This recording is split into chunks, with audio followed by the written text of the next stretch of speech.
यशस्वी मुख्यमंत्री जिन्होंने 6 महीने में सचमुच उत्तराखंड में करिश्माई काम किया है। और एक करिश्माई काम की बात मैं इसलिए कह रहा हूं कि बहनों भाइयों, उत्तर प्रदेश का मुख्यमंत्री मैं भी रह चुका हूं। मैं तो कल्पना भी नहीं कर सकता कि 6 महीने के अंदर कोई व्यक्ति इतने फैसले कर सकता है। मैं उत्तराखंड की जनता से अपील करना चाहता हूं,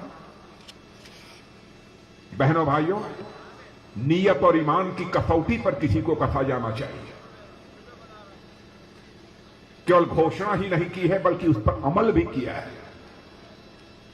ऐसे आपके यशस्वी मुख्यमंत्री श्री पुष्कर सिंह जी धामी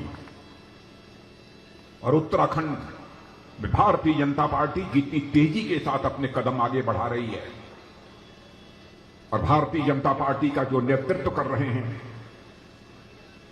उत्तराखंड सरकार के पूर्व मंत्री और भारतीय जनता पार्टी के प्रदेश अध्यक्ष श्री मदन जी कौशिक, सादगी और सरलता की मिसाल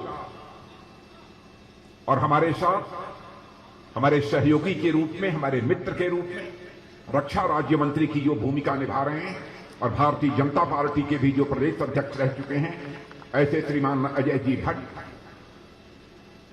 और हमारी आदरणीय सांसद जिनका परिचय कराने की मैं समझता हूं आवश्यकता नहीं है, श्रीमती माला राजलक्ष्मी शाह जी, श्री ज्योति प्रसाद जी गौराला इस यात्रा के संयोजक, श्री वीरेंद्र सिंह जी सह संयोजक, श्रीमती नीरू देवी प्रदेश मंत्री प्रभारी उत्तरकाशी, श्री केदार सिंह जी रावत। केदार सिंह जी रावत हमारे बहुत ही पुराने मित्रों में, यहां के विधायक यमुनेत्री के श्री रमेश जी चौहान जिलाध्यक्ष उत्तरकाशी और श्री विजयपाल मखलोगा, और इस मैदान में उपस्थित उत्तराखंड की देवभूमि, तपोभूमि और वीर भूमि के मेरे सभी सम्मानित बहनों एवं भाइयों, लंबे अरसे के बाद उत्तरकाशी की किसी सार्वजनिक सभा को संबोधित करने के लिए आप सबके सामने खड़ा हुआ। केदार सिंह जी रावत जब हमसे मिले तो उन्होंने कहा कि भाई साहब, आपको याद है 25 साल पहले इसी उत्तरकाशी में मैंने आपकी एक सार्वजनिक सभा कराई थी। मैंने कहा कि मुझे याद तो है कि मैं उत्तरकाशी आया हुआ था, लेकिन कितने साल पहले आया था यह मुझे याद नहीं है। उन्होंने याद दिलाया। बहनों भाइयों, भले ही मैं उत्तरकाशी में देर से आया हूं, लेकिन दुरुस्त आया हूं, आप सबके बीच में खड़ा हूं यहां पर।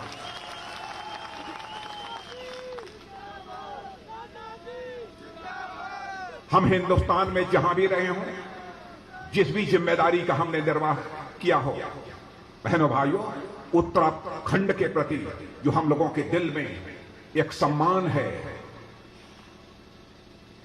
इस देवभूमि के प्रति, और यहां के बहादुर सैनिकों ने जिस तरीके से सीमा की सुरक्षा में अपनी भूमिका का निर्वाह किया है, बहनों भाइयों, वह सम्मान केवल उत्तर प्रदेश की जनता में ही नहीं बल्कि हिंदुस्तान के किसी भी कोने में चले जाइए, यह उत्तराखंड के प्रति यह सम्मान देखने को आपको मिलेगा। भारतीय जनता पार्टी, मेरे बहनों भाइयों, हिंदुस्तान की ही सबसे बड़ी राजनीतिक पार्टी नहीं है बल्कि दुनिया की सबसे बड़ी पार्टी का नाम है तो वह भारतीय जनता पार्टी। आज उस भारतीय जनता पार्टी की रैली में शिरकत करने के लिए इतनी बड़ी संख्या में आप सब यहां पर मौजूद हैं। लेकिन मैं यह कहना चाहूंगा, हमारा चरित्र है, हम जो कहते हैं वह करते हैं।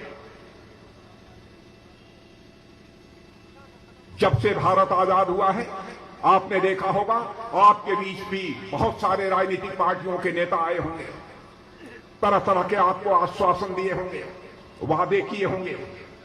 काश इस आजाद भारत के 75 वर्षों में आंशिक रूप से भी अपने वादों को पूरा कर दिया होता तो शायद हमारा यह भारत दुनिया की महाशक्ति कई वर्षों पहले ही बन गया होगा।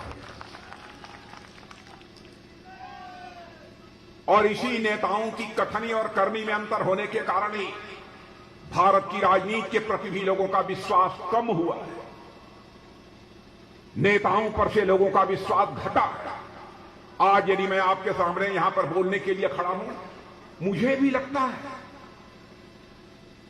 यह विश्वसनीयता का संकट पैदा होने के कारण क्या मैं जो बात कहूंगा हमारी उत्तरकाशी की जनता उस पर पूरी तरह से विश्वास करेगी या नहीं करेगी। यह चोर हमारे मन में भी बैठा है। आदरणीय अटल बिहारी वाजपेयी जी का प्रारंभ से आदरणीय अडवाणी जी का नेतृत्व प्रारंभ से ही हम सबको प्राप्त हुआ है। बराबर यही सीख दी है लोगों ने कि तुम लोग यदि भारतीय जनसंघ में काम कर रहे हो, भारतीय जनता पार्टी में काम कर रहे हो, तो याद रखना जनता के सामने वही वादे करना जिन वादों को पूरा किया जा सके, अक्षरशः पूरा किया जा सके। ऐसे ही कुछ और यूजफुल वीडियोस के लिए सब्सक्राइब कीजिए हमारा चैनल महानगर मेल न्यूज और इन वीडियोस को अपने दोस्तों से शेयर करना ना भूलें। लाइक जरूर करें और साथ ही प्रेस करें बेल आइकन ताकि आपको मिल सके हमारे हर नए वीडियो का नोटिफिकेशन।